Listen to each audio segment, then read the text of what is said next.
So here I am in my basement once again. This evening I'm watching some TV, and the other thing I'm doing is starting to make a movie here about the trip that Sass Pirate and I took last weekend between the Gardner Dam and Kyle to explore the TCAT. So for those of you who saw that last video I made, you'll recall that Snow Bear and I had headed out on April 22nd to explore the TCAT from Alvena to the Gardner Dam, and we were really happy with how the TCAT had turned out in that region. So I was really looking forward to getting in on this ride and continuing on with the TCAT, and I was hoping it would be just as good in between the Gardner Dam and Kyle.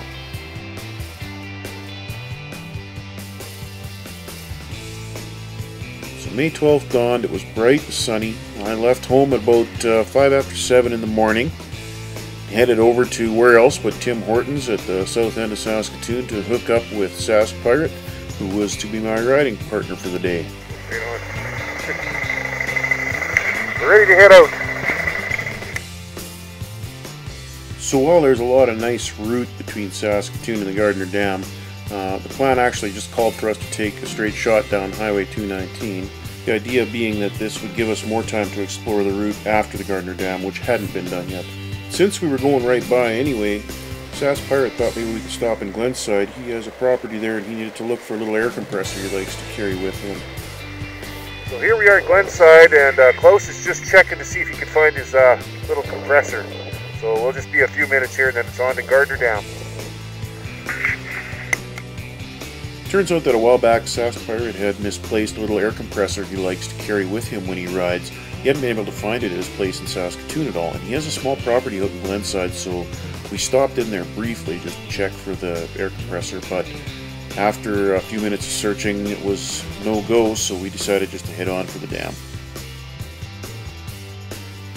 Now, in that last video I mentioned the Gardner Dam is one of the biggest earth dams in the world, and I took this opportunity to measure it in Google Maps, and it's about 5 kilometers from end to end, so it actually takes a fair bit of time to drive across it. It is really something to see.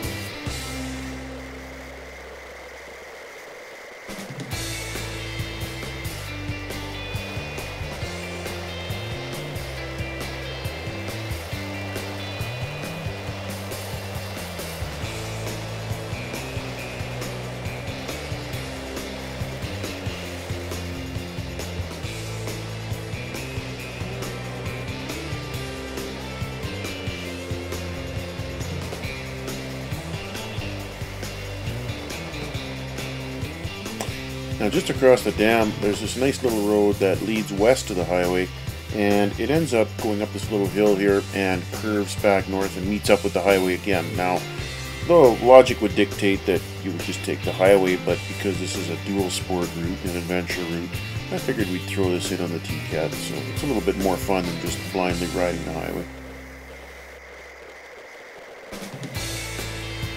So from there we took the highway a few miles west and began a series of zigzags. We would go south for a ways and then west for a little bit further and then south again and west. And it turned out that the south direction roads were generally more interesting and more fun to ride than the west direction. The west direction tended to be the bigger grid roads and were fairly straight, whereas the south roads were like this one here. This first one kind of curved through a bit of a gully and climbed back out the other side, which was quite nice.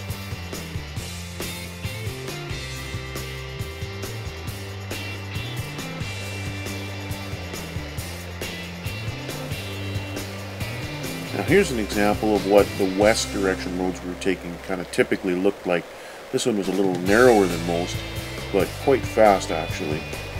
Now these west direction roads tend to be pretty good gravel roads for the most part. This one, however, had a little wrench thrown in here, and it still gave you a couple of curves in one spot. So it was still fun to ride, even though it was straighter than I would have liked. The next south direction road we got to was actually a lot of fun to ride. This road was a dirt road essentially that ran between some farmers' fields. It was quite curvy and quite hilly for Saskatchewan, and it was a lot of fun to ride.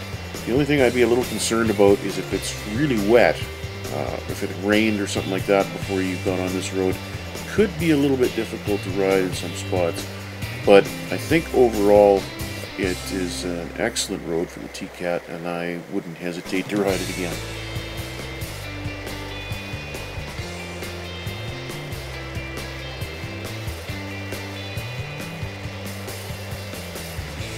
Now, the next grid road, we saw a site that's pretty common in Saskatchewan in May.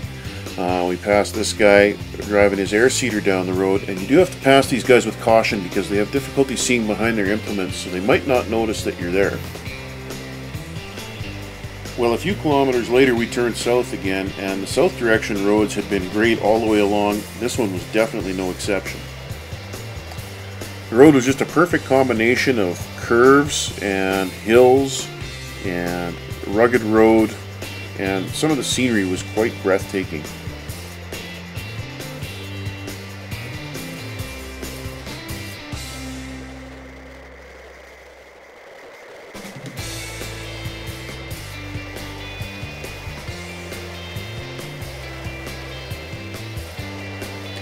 Well, eventually we got to a point where we had planned to turn west again, and so we got onto what was a much larger grid road, and it was very much straighter than the others had been, and it's sort of the longest straight stretch heading west. It was about 13 kilometers, which, I mean, isn't enough that you're sitting there twiddling your thumbs wondering when the next thing is going to happen, but it is a fair distance.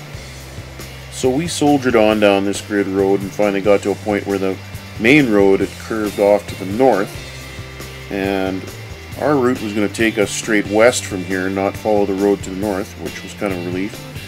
And then we came upon this sign, and it's one of the signs I take as a good indicator that the road is going to get better up ahead.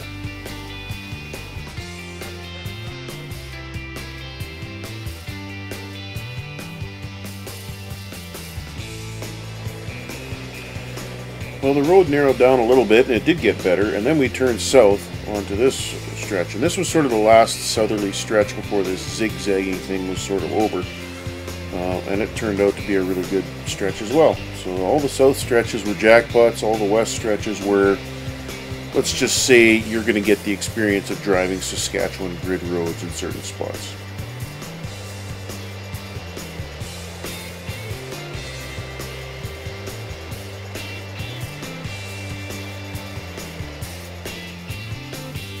Yet another farmer pulling his seeding equipment. This time he had a disker instead of an air seeder, so it was a little smaller unit, but it was a pretty narrow dirt road, so we pulled right over to let him go by.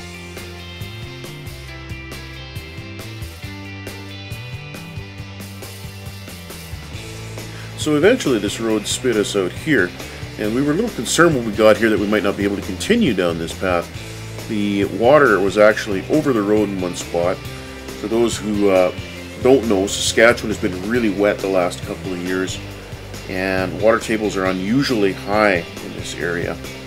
So you'll see stuff like this where a road is actually underwater. In this particular case, though, the water was very shallow over the road, so we just drove across and continued on our way.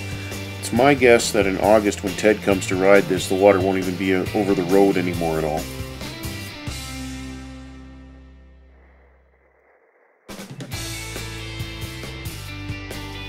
So once we got through the water hole, we turned west, headed through the Monet community pasture, and once through there, we were planning to take some zigzag roads south past Clearwater Lake and into Kyle.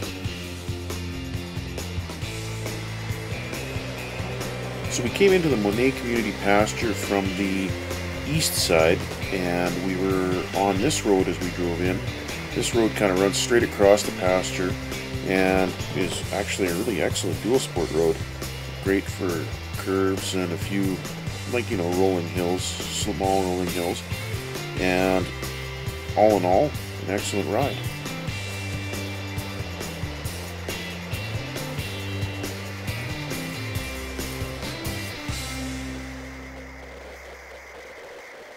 So even though we were liking this road, we actually came across this one point where a little trail kind of split off to the right, and we stopped and kind of thought about it and decided to go back and try it out, see if it would be a good way for the TCAT. The GPS said that it actually had this little trail marked on it first of all, and it said that this thing went around and actually connected up with the main road. So we thought, well, hey, this might be a nice little side route for the TCAT, and if somebody misses it by a mistake or something like that, well, they'll both connect up to the same road anyway, so it wouldn't be a problem for navigational purposes, I guess.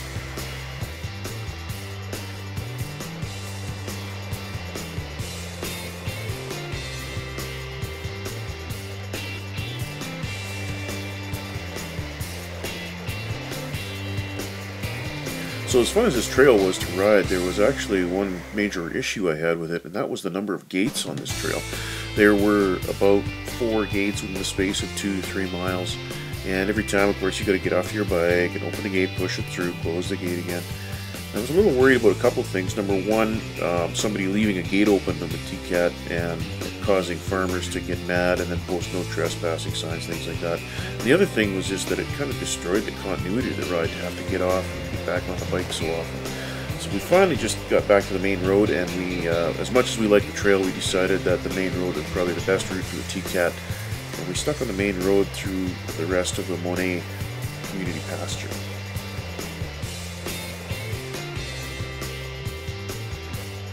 So after we left the community pasture, the plan called for the route to turn south on this little road here, and we were going to try and zigzag back and forth through a few fields to the Clearwater Lake Regional Park. Clearwater Lake would make a great campground on the route. It is a beautiful little lake, and it is a wonderful spot to camp. And note the 10 km/h sign coming up on the left here. It kind of becomes important later in the video. So this road wound around and over the hills, and it was a blast to ride, but we did run across a couple of gates a bit further down that were causing me some worry, and then we had a problem with a road that was supposed to be going west on the map, but we couldn't find one. So when that happened, we did what you do in Saskatchewan. You find a small rise, it wouldn't even be called a hill in most places, and you go to the top and you take a look around, and generally you can see for miles and miles. So we did a little hilltop navigating. So from the top of the hill, we did find this little route that was a little different than originally planned, and it spit us out about 3 kilometers east of Clearwater Lake. From there, we just kind of headed into Kyle and had lunch at the Cedar Villa, which I highly recommend, by the way. After lunch, I wasn't totally satisfied with the route to Clearwater Lake, so we went back to try and investigate that a little further. And on the way, we thought we'd try and take the old Highway 342 into Clearwater Lake. Now this was behind a gate as well, but we figured it was paved so we could ride it. But what happened was it did end up getting us to this point where there was a fence across the road and actually no gate here at all. So we couldn't proceed any further into the park. So we just went back, headed back out on the highway, and then came into the park from the highway.